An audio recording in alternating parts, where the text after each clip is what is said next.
संजय एक मिनट यार, पानी चाहिए। ठीक। हाँ जी। ये ये वाली प्रॉपर्टी समझ में आई। अच्छा, इसके अलावा देख, अगर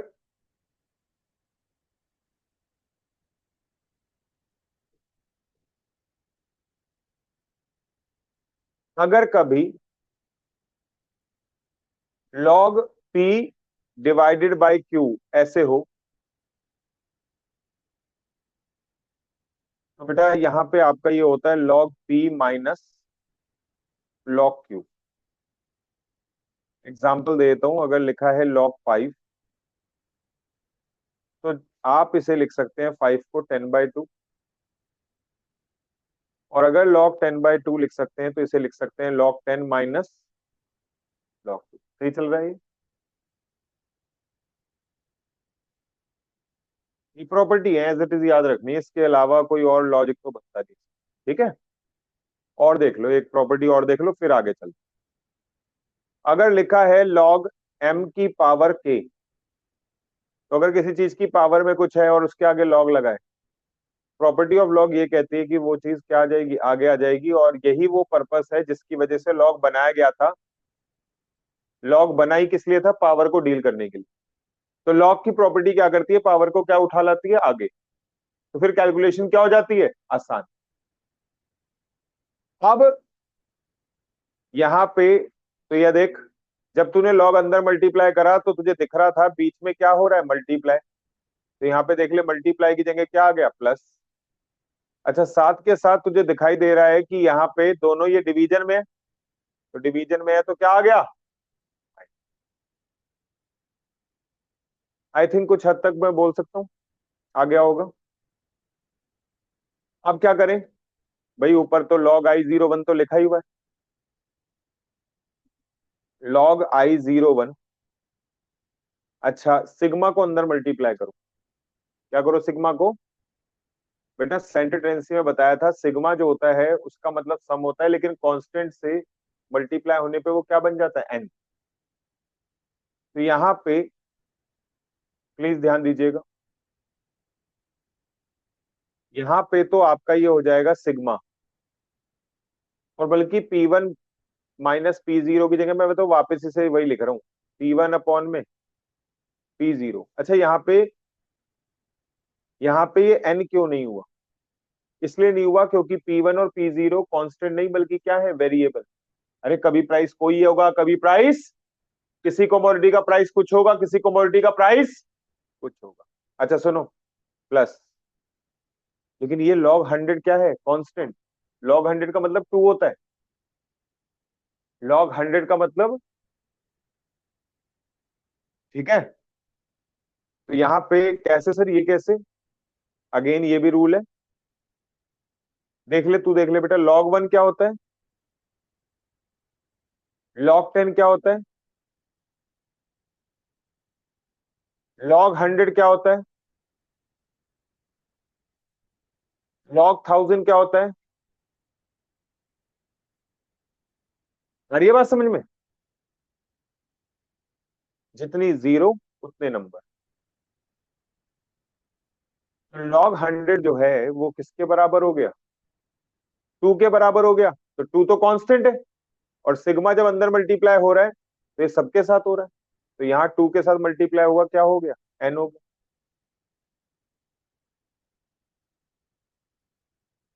ठीक है। अब यहाँ पे देखिए, ये नीचे एन,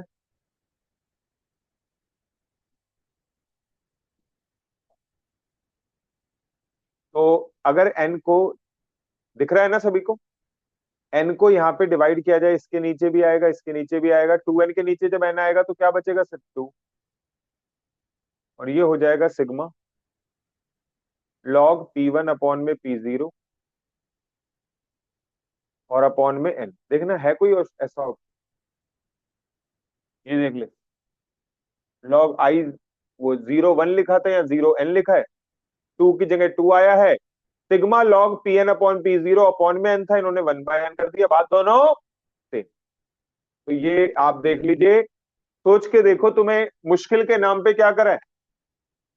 फॉर्मूले को, प्रॉपर्टी नहीं, फॉर्मूले को बस अलग तरीके से लिख दिया। ठीक है, चलो, तो एक बार घर पे दोबारा कर लेना ही, क्या पता पेपर में यही आ जाए, है ना। और मुझे लग भी रहा है इस साल कुछ थोड़ा सा कर सकते हैं, कि आज कुछ तूफानी करते हैं। तो आप अपनी पढ़ाई पे अच्छे से ध्यान दो, और पेपर की टेंशन छोड़ दो। अगर तुमने तैयारी अच्छी करी तो ज्यादा मुश्किल पेपर में तुम्हारे मार्क्स कम तो आ सकते हैं, मैं मान सकता हूं, लेकिन आप पास तो करेंगे। समझ गए?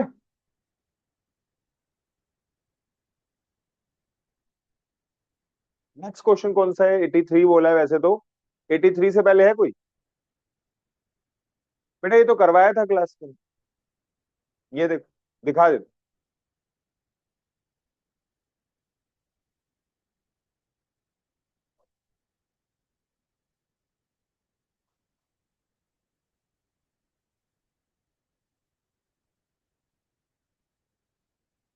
यही वाला क्वेश्चन है ना? ये ले, कर ले, देख स्टेप्स लिखे हुए।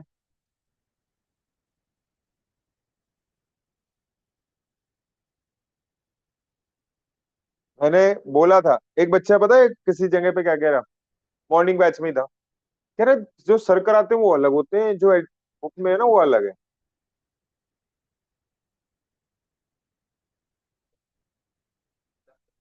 मैंने कहा जब मैं करता हूँ ना तब वो आसान लगते हैं, और जब खुद करते हैं तो मुश्किल। आज एक जगह क्या हुआ, ऐसे ही कह रहा है एक बैच में, कह रहा फर्स्ट, मैं कह रहा आओ बेटा क्वेश्चन करते हैं। मैंने अपने पीडीएफ में से पहला क्वेश्चन करने बैठा, कह रहा नहीं पहला मत करो।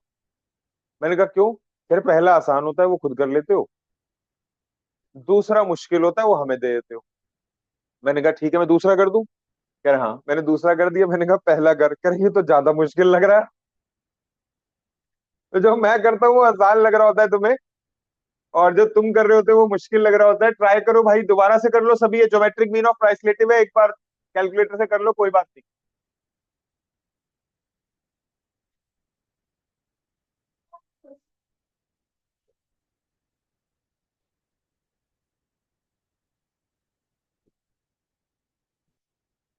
मैडम पैसे भी तो कंटेंट के ही मिलते हैं,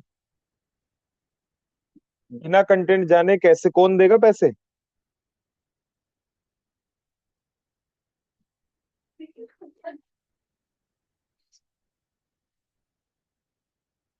बस पढ़ाई करनी चाहिए बेटा, पढ़ाई करो तो अपना, तुम्हारा वही काम है, बस वो करो, पेपर तो पास हो ही जाएगा, श्योरली होगा। हाँ, ये काम नहीं करा तो नहीं।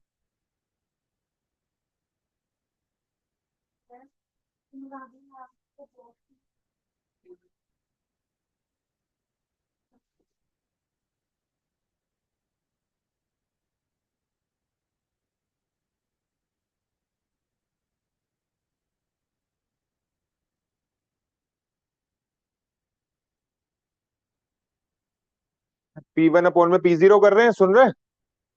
तो फिर मल्टीप्लाई क्यों कर रहे हैं? क्योंकि इस बार जोड़ना नहीं है बल्कि सबको मल्टीप्लाई करना है ज्योमेट्रिक मीन के चक्कर में।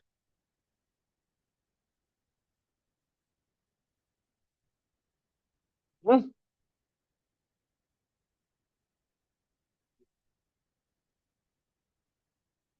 आइए question number 83।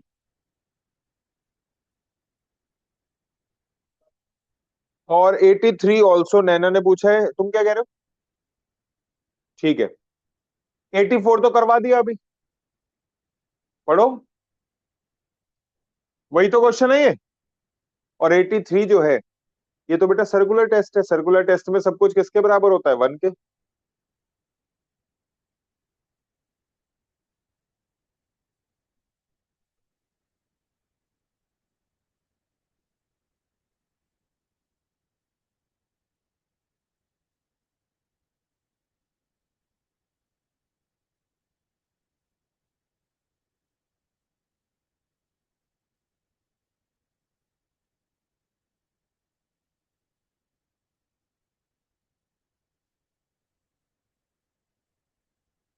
70।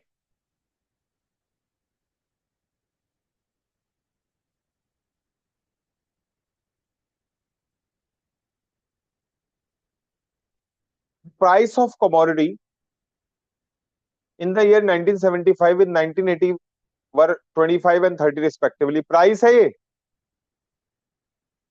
Taking 1980 as a base year के प्राइस को कहां रखते हैं, नीचे, और करंट ईयर क्या लेना है, क्वाइट ऑब्वियस है, अब 75 तो उसके प्राइस को कहां रखो, ऊपर। आंसर बोलो।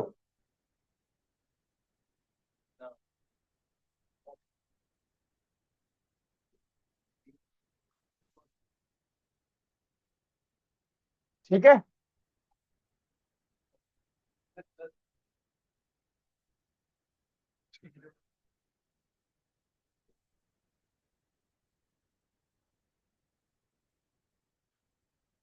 Next question.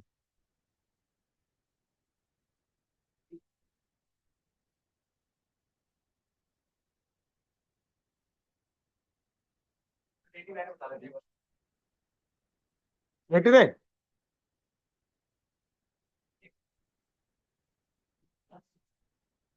सी,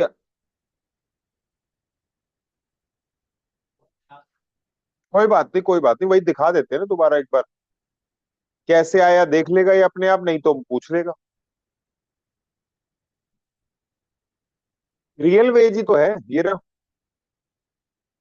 कौन से वाला था, सेवंथ डियरनेस अलाउंस, ये रहा, देख ले भाई। और नहीं पता चल रहा है तो बता।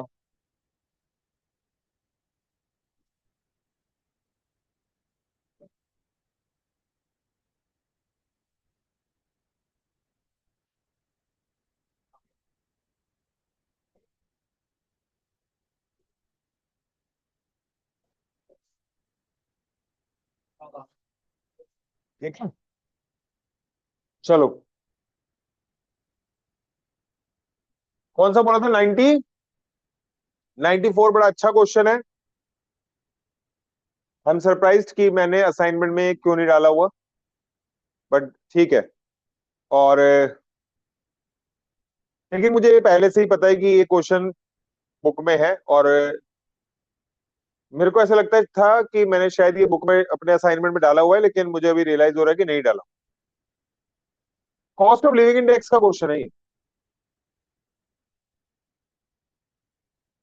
मैं तो धमकाता ही रहता है इसे, ज्यादा नहीं बोल रहा तू।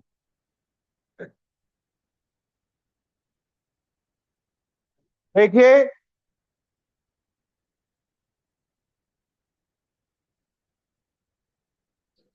सुनो, एक मिनट ध्यान दो। कंज्यूमर प्राइस इंडेक्स मतलब प्राइस इंडेक्स ही दे रखा है ये 125, या आप इसे सीएलआई बोलो, कुछ भी बोल दो। सीएलआई क्यों बोल दो, क्योंकि आपको देख रहे हो आई, ये किस किस चीजों को ले रहा है, फूड। और तुम्हें पता है ना, ये फूड क्लोथिंग ये सब किस में था, सीएलआई में।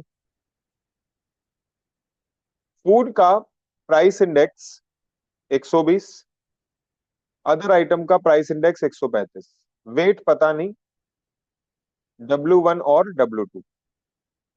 बस सॉल्व करके तो कोई फायदा है नहीं, सॉल्व करेंगे तो क्या हो जाएगा, बहुत टाइम लगेगा। मतलब एज पर आपकी परसेप्शन के हिसाब से तो टाइम ही लगेगा। करना तो अब भी सब कुछ ही पड़ेगा, लेकिन एक काम करता हूं मैं, सुनो। ये देखो, मैंने W1 हटाया, या मैं W1 को लेट कर रहा हूं, बेटा ध्यान दे। W1 मतलब फूड का प्राइस, मैं वेट लेट कर रहा हूं 66.67। और तेरे को बताऊं, वेट का टोटल परसेंटेज में देखा जाए तो 100 होता है ना। तो अगर ये 66.67 है, तो ये हो जाएगा 33.33। अब भाई देख, आई तेरे को दे दिया, डब्ल्यू तेरे को दे दिया, तो एक काम कर, सीएलआई निकाल और देख क्या ये 125 आ रहा है। और अगर आ रहा है तो बस तूने अजम्पशन पहली बार में ही सही ले ली। 120 multiply by 66.67 equal to 135 multiply by 33.33 equal to, फिर उसके बाद जीटी, और डिवाइडेड बाय 100, क्योंकि वेट का टोटल 100 होता है ना। अगर परसेंटेज में हो तो। और 124.99 मतलब 125, यानी कि पहली बार में ही तीर निशाने पर लग है।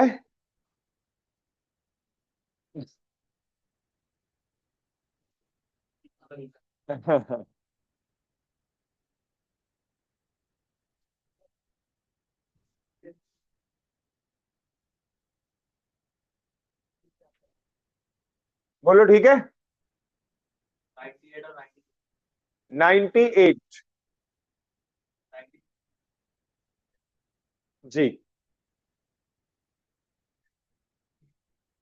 98 में कौन सा बोल रहा भाई तू? यार ये तो आसान ही है, ये तो करवाया हुआ है बल्कि। तो दिखा देता हूँ, रियल वेज का तो क्वेश्चन है, कैसे किया था देख ले।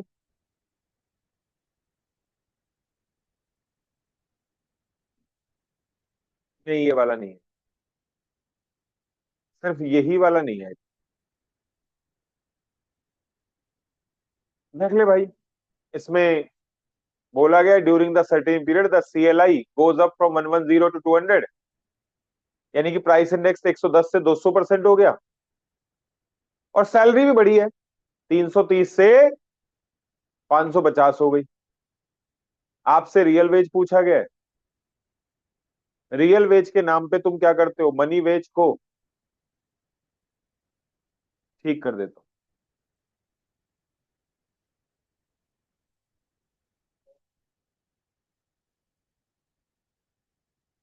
Money wage actual wage upon में सीएलआई इंटू 100, बताओ ना कितना लिखूं यहाँ? 300। और यहाँ कितना लिखूं, 250। अरे ये फॉर्मूला लगा के।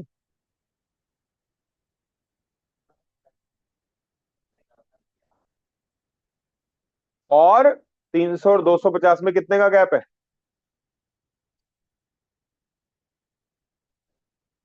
ये वैसे वाला क्वेश्चन नहीं है, इसमें ये नहीं पूछा कि कितने रुपए एक्स्ट्रा कमाए, ये नहीं पूछा। इसने साफ साफ पूछा है, बताओ रियल टर्म्स में कितने, रियल वेज कितने से डिक्रीज हुई। ठीक है। अगर वो पूछता कितना एक्स्ट्रा कमाए, तो फिर तुम वो वाला तरीका लगाते जो तुम अभी तक मुझसे सीखते आए हो। क्या सीख के आए हो, 330 अपॉन में 110 मल्टीप्लाई बाय, तो यानी कि कितने कमाने चाहिए, 600। कमा कितने रहे, 500। कम कितने कमा रहा है? तो ये तब होता है जब वो कितने रुपए एक्स्ट्रा कमाए। यहाँ पे उसने सीधा सीधा पूछा रियल वेज कितने से डिक्रीज हुई, दोनों की रियल वेज निकाल दी और दोनों का डिफरेंस निकाल दिया 50। अभी ठीक है। दो ही तरीके से कर सकते हो ये ऐसे वाले क्वेश्चन, या तो रियल वेज डिक्रीज पूछेगा, या ये पूछेगा एक्स्ट्रा कितना कमाए। एक्स्ट्रा वाला तो आता है, रियल वेज वाला भी पता चल। 90, 98 में यार देख, वैसे तो बड़ा सिंपल ही है। ये बेस ईयर, ये करंट ईयर, ज्योमेट्रिक मीन पूछा है, तो ये ले भाई 55 डिवाइडेड बाय 25, ट्रांसलेटिव हो गया ए का, मल्टीप्लाई बाय 45 डिवाइडेड बाय 30, और इक्वल टू, नहीं नहीं नहीं नहीं, हाँ इक्वल टू और स्क्वायर रूट, क्योंकि दो ही तो प्राइसलेटिव होंगे, ए का और बी का। तो स्क्वायर रूट कर दे और मल्टीप्लाई बाय 100 भी कर दे, क्योंकि परसेंटेज में आंसर चाहिए। बताओ।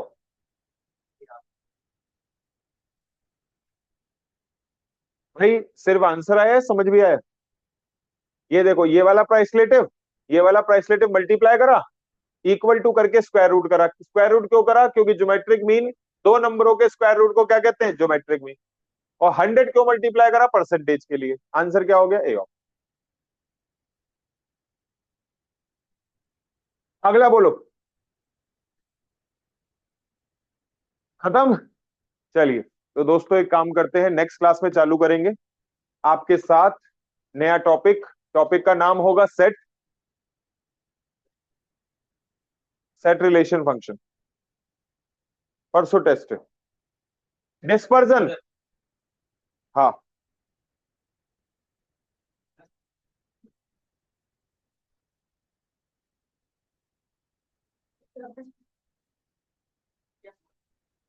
अच्छा, सेंडेंसी भी नहीं हुआ,